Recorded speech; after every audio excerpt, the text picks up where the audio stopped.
Hello everyone, welcome to my YouTube channel GS word classes. आज हम 1 अक्टूबर के current affairs को डिस्कस करते हैं। फर्स्ट क्वेश्चंस को देखते हैं। निम्नलिखित में से किस शहर में भारतीय भाषाओं की गौरव गाथा का 75 दिवसीय भारतीय भाषा का उत्सव शुरू हुआ है? ऑप्शन में दिया गया है वाराणसी, ऑप्शन बी में दिया गया है लखनऊ, सी में दिया गया है ग्रेटर नोएडा और डी ऑप्शन में दिया गया है कानपुर। तो इसका करेक्ट आंसर जो हो जाएगा ये ऑप्शन ए हो जाएगा, लखनऊ में शुरू किया गया है। डिटेल्स में देखते हैं। भारतीय भाषाओं की गौरव गाथा का 75 दिवसीय आयोजन भाषा उत्सव लखनऊ में शुरू हुआ है। पद्मश्री पुरस्कार से सम्मानित भाषा विशेषज्ञ और विभिन्न भारतीय भाषाओं के प्रतिनिधि इस कार्य में भाग ले रहे हैं। रामायण पर आधारित बहुभाषी संगोष्ठी आयोजित की गई है।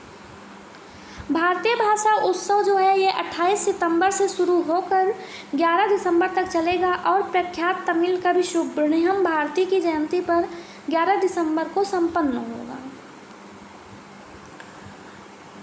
एडिशनल फैक्ट देखते हैं। उत्तर प्रदेश ने स्वच्छ भारत मिशन ग्रामीण चरण सेकंड के तहत जो है एक और बड़ी उपलब्धि प्राप्त की है। राज्य के सभी यानी कि 95,0767 गाँव यानी के मिशन के चरण सेकंड के तहत 100% गाँवों ने ODF प्लस का दर्जा प्राप्त कर लिया है।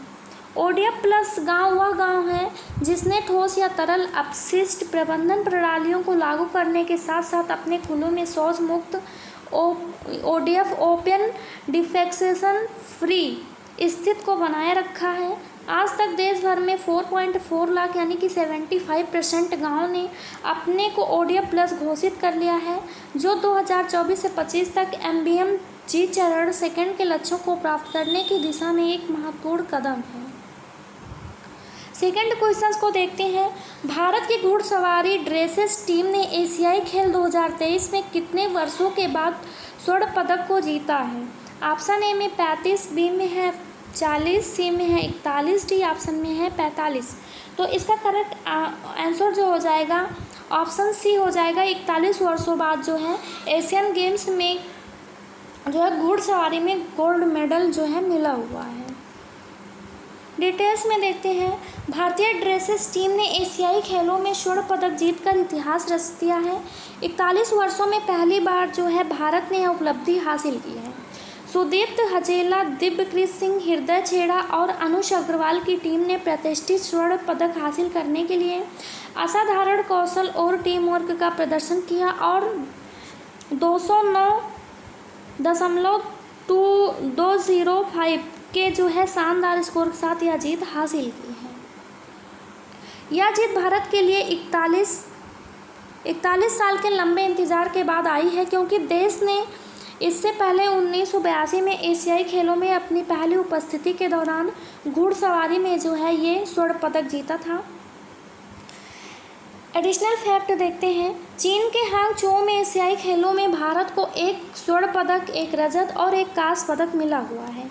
चीन के हांगझोउ में एशियाई खेलों में अर्जुन चीमा, सरबजोत सिंह और शिव नरवाल की भारतीय टीम ने 10 मीटर एयर पिस्टल स्पर्धा का जो है ये स्वर्ण पदक हासिल कर लिया है। वुशु में भारत की रोशिबिना देवी ने रजत पदक जीता है। वहीं फाइनल में रोशिबिना को चीन की बू जियाओ बेई से हार का सामना करना पड़ा है। घुड़सवारी में भारत के अनुष ने कांस्य पदक जीत लिया है। अनुष ने व्यक्तिगत ड्रेसेस स्पर्धा में जो है 73.030 का जो है स्कोर कर तीसरे स्थान के साथ कांस्य पदक जीता हुआ है। भारत का घुड़सवारी में दूसरा पदक है, जिससे पहले भारत घुड़सवारी में स्वर्ण पदक जीत चुका है। थर्ड नंबर क्वेश्चंस को देखते हैं। लैंगिक समानता को आगे बढ़ाने के लिए किसके द्वारा CRIIO4 गुड मॉड्यूल लॉन्च किया है? ऑप्शन ए में है धर्मेंद्र प्रधान, बी में है अमित शाह, ऑप्शन सी में है स्मृति ईरानी और डी में है द्रौपदी मुर्मू। तो इसका करेक्ट आंसर थर्ड का जो हो जाएगा ऑप्शन ए हो जाएगा, धर्मेंद्र प्रधान द्वारा जो है ये लॉन्च किया गया है। केंद्रीय शिक्षा और कौशल विकास उद्यमिता मंत्री जो हैं ये धर्मेंद्र प्रधान हैं, जो लड़कियों और लड़कों के बीच लैंगिक समानता को बढ़ावा देने के लिए एक नया ऑनलाइन जीवन कौशल सीखने का module CRII4 good CRIIO for good launch किया है। यह कार्यक्रम अंतर्राष्ट्रीय क्रिकेट परिषद, यूनिसेफ और भारतीय क्रिकेट कंट्रोल बोर्ड के सहयोग से अहमदाबाद के नरेंद्र मोदी स्टेडियम में शुरू किया गया था। कार्यक्रम का उद्देश्य जो है ये बच्चों और युवाओं के बीच जो है लैंगिक समानता को बढ़ावा देना है। ICC, यूनिसेफ और BCI के सहयोग से अहमदाबाद के नरेंद्र मोदी स्टेडियम में CRIIO फॉर गुड लॉन्च किया गया है। लॉन्च कार्यक्रम में विभिन्न गणमान्य व्यक्तियों को 1000 से अधिक बच्चों ने जो है भाग लिया हुआ है। 4th नंबर क्वेश्चंस को देखते हैं। प्रतिवर्ष विश्व समुद्री दिवस कब मनाया जाता है? ऑप्शन में है सितंबर के अंतिम सोमवार, सितंबर के अंतिम मंगलवार, सितंबर के अंतिम बुधवार या सितंबर के अंतिम गुरुवार को। तो इसका करेक्ट आंसर जो हो जाएगा ऑप्शन डी हो जाएगा। ये सितंबर माह के जो है अंतिम गुरुवार को मनाया जाता है। प्रतिवर्ष विश्व समुद्री दिवस सितंबर के अंतिम गुरुवार को मनाया जाता है। इस वर्ष जो है इस वर्ष 28 सितंबर को मनाया जाता है। विश्व समुद्री दिवस अंतर्राष्ट्रीय समुद्री उद्योग के श्रमिकों के अथक परिश्रम का सम्मान करने के लिए मनाया जाता है। विश्व समुद्री दिवस 2023 की थीम क्या है? तो ये है मार्पोल एट 50 और जो है कमिटमेंट गोज ऑन, ये इसकी थीम है। अंतर्राष्ट्रीय समुद्री संगठन, इसकी स्थापना कब हुई थी? तो इसकी स्थापना जो है 17 मार्च 1958 के हुआ था। संस्थापक कौन है? तो संयुक्त राष्ट्र यानी UN इसकी जो है संस्थापक है। इसका जो हेडक्वार्टर कहाँ है? तो लंदन UK में है। महासचिव कौन है? तो किटक लिम जो है इसके महासचिव हैं। 15 अक्टूबर 2019 को 74वीं संयुक्त राष्ट्र महासभा में घोषित सूचना की सार्वभौमिक पहुंच के लिए अंतर्राष्ट्रीय दिवस सूचना प्राप्त करने का प्रदान करने के लिए मौलिक अधिकार पर प्रकाश डालता है। 28 सितंबर को प्रतिवर्ष आयोजित यह दिन एक सूचित नागरिक के महत्व पर जोर देता है और सूचना तक पहुंच सुनिश्चित करने में ऑनलाइन स्पेस की महत्वपूर्ण भूमिका के विषय पर प्रकाश डालता है। 17वां विश्व रेबीज दिवस 28 सितंबर 2023 को मनाया जाता है। इस वर्ष विश्व रेबीज की थीम जो है एक के लिए सभी के लिए एक स्वास्थ्य जो है इसकी थीम है। थीम समानता के महत्व और सभी के लिए एक स्वास्थ्य सुनिश्चित करके समग्र स्वास्थ्य प्रणालियों को मजबूत करने पर जोर देता है। यह दिन लुई पास्चर के पुण्यतिथि के रूप में भी मनाया जाता है, जिन्होंने पहला रेबीज टीका विकसित किया था। दुनिया की सबसे घातक संक्रामक बीमारी के रूप में जागरूकता बढ़ाने के लिए 2007 से विश्व रेबीज दिवस मनाया जा रहा है। रेबीज एक रोकथाम योग्य वायरल बीमारी है जो रेबीज जानवर के काटने से फैलती है। 5th नंबर क्वेश्चंस को देखते हैं। किस राज्य सरकार ने अल्पसंख्यक समुदाय के बेरोजगार युवाओं के लिए मुख्यमंत्री अल्पसंख्यक उद्यमी योजना शुरू करने का फैसला किया है? ऑप्शन में दिया गया है पंजाब, बी में दिया गया है बिहार, सी में छत्तीसगढ़, डी में है राजस्थान। तो इसका करेक्ट आंसर ऑप्शन बी हो जाएगा। बिहार सरकार द्वारा जो है ये लॉन्च किया गया है। मुख्यमंत्री नीतीश कुमार की अध्यक्षता में बिहार राज्य सरकार ने अल्पसंख्यक समुदाय के बेरोजगार युवाओं के लिए मुख्यमंत्री अल्पसंख्यक उद्यमी योजना शुरू करने का फैसला किया है। इस योजना के तहत सरकार बेरोजगार अल्पसंख्यक महिला या पुरुष का नया उद्योग शुरू करने के लिए 10 लाख रुपए जो है ये प्रदान करेगी। यह योजना बिहार के मौजूदा मुख्यमंत्री SC ST EBC उद्यमी योजना, मुख्यमंत्री महिला उद्यमी योजना MMUY और मुख्यमंत्री युवा उद्यमी योजना MYUY की तरह से लागू की जाएगी। एडिशनल देख लेते हैं जानकारी।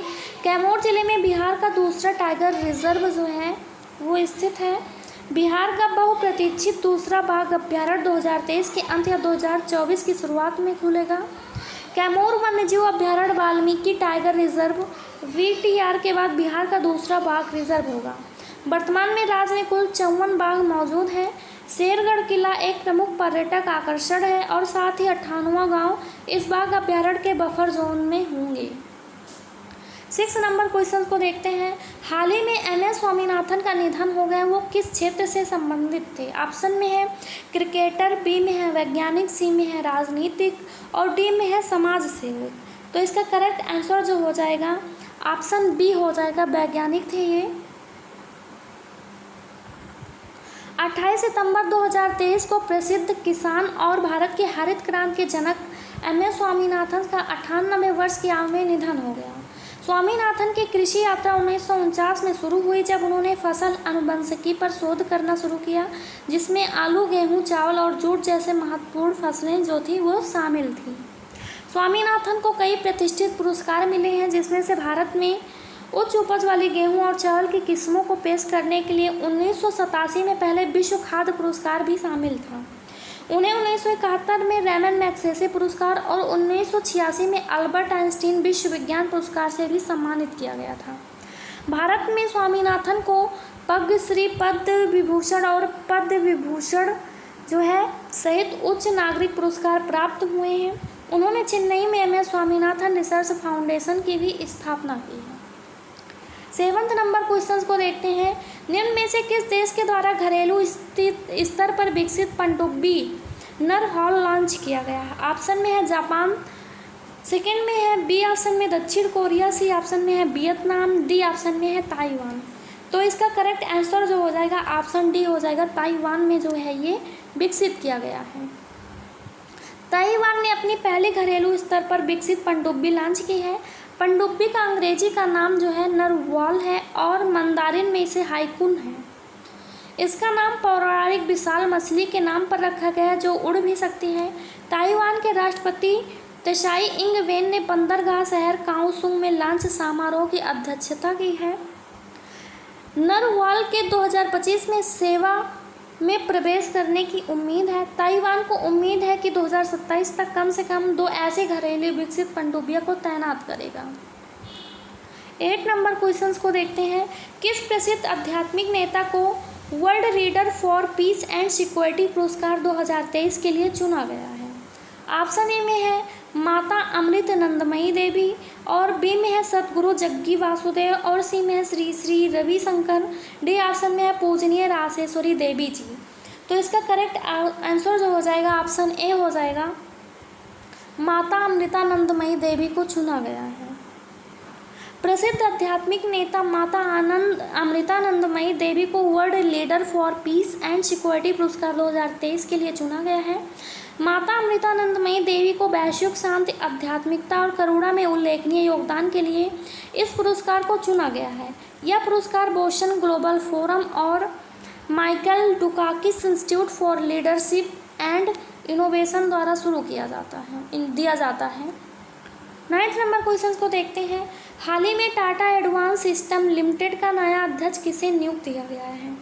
ऑप्शन में है बनमाली अग्रवाल, बी में है अनिरुद्ध सिंह, सी में है राजेंद्र कुमार राव, और डी ऑप्शन में है विजय सिंह। इसका करेक्ट आंसर ऑप्शन ए हो जाएगा। बनमाली अग्रवाल को चुना गया है। बनमाली अग्रवाल को टाटा एडवांस सिस्टम लिमिटेड का नया अध्यक्ष के रूप में चुना गया है।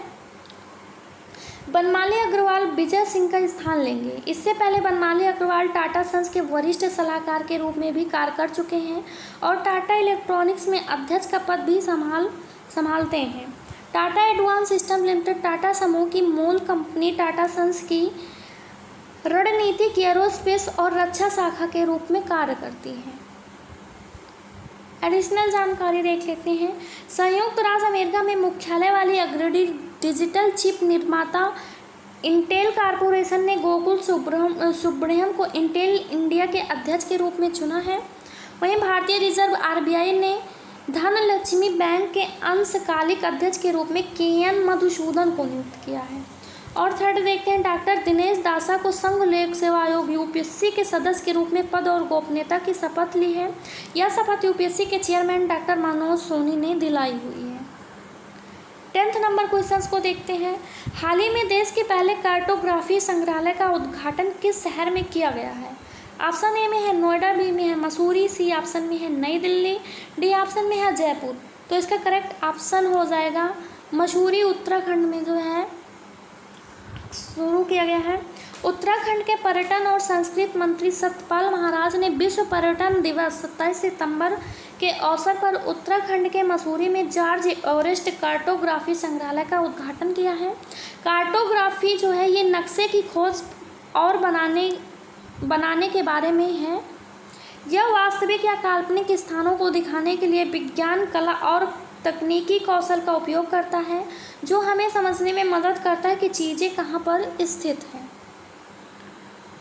उत्तराखंड में देहरादून कैंट बोर्ड ने देश में पहले 3 पॉलीथीन कचरा बैंकों की शुरुआत की है। इन कचरा बैंकों का प्राथमिक उद्देश्य दोहरा है, अपशिष्ट प्रबंधन और आय सृजन है। Bag chips, wrapper, packing bag, plastic cutter और ब्रेड रैपर सहित विभिन्न पॉलीथीन अपशिष्ट वस्तुओं को एकत्र किया जाएगा। योगदानकर्ताओं को और उनके उद्देश्य द्वारा पॉलीथीन कचरे के लिए 3 रुपये प्रति किलोग्राम की दर से मुआवजा दिया जाएगा। एकत्रित पॉलीथीन कचरे की टाइल्स, बोर्ड और बर्तन जैसी सजावटी वस्तुएं बनाने के लिए संशोधित किया जाएगा। Thanks for watching GS word classes. अगर वीडियोज़ अच्छी लगी हो तो हमारे चैनल को सब्सक्राइब करें, वीडियोज़ को लाइक शेयर कमेंट ज़रूर करें। धन्यवाद।